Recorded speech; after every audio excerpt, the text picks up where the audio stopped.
All right, welcome back. Phil Hurley here, showing you some hand strengthening exercise to come back from surgery or injury.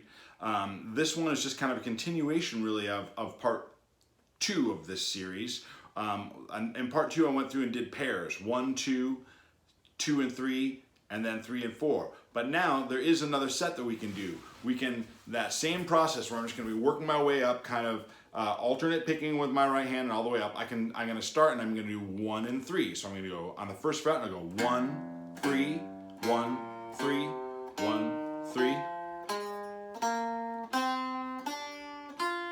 Slide up 1 and go 3, 1.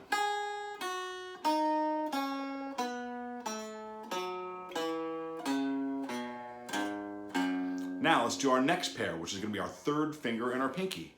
So maybe I'll start it on the 3rd fret.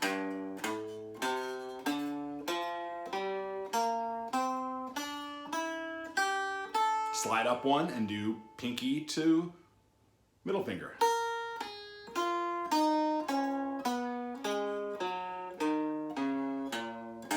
Now there's 2 more pairs that we can do. What if we did, actually I'm sorry, there's only really one more pair. Let's do our first finger and pinky, and we'll do a full 4 fret stretch. So I'll go 1st fret to 4th fret.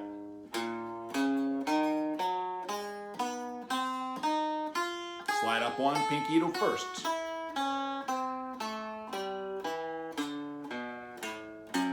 So here are our pairs again.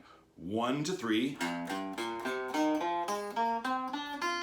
to 1, 2 to 4, 4 to 2, and then 1 to 4, and then 4 to 1.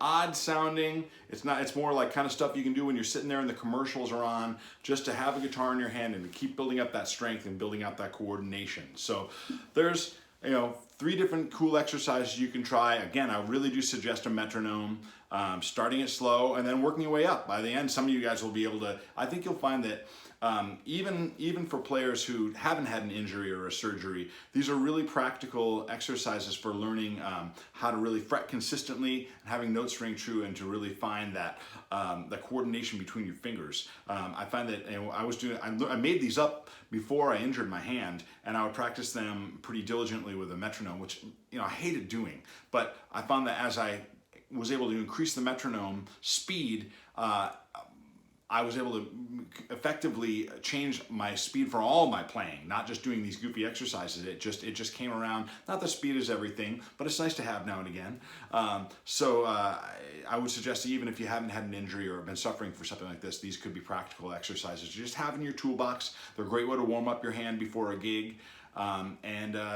Again, I'm wishing you all the very, very best. If any of you have gone through what I've gone through, or any other kind of hand injury, I know that it can be traumatic and can feel like you're never going to be able to do what you once did before. But it may not be what you did before. It might be different. And it might be better. I find that I'm learning some stuff. I'm learning a little bit about economy of notes and making things count a little bit more. I hope you'll find some of those lessons too. So thank you for watching, and bless you all.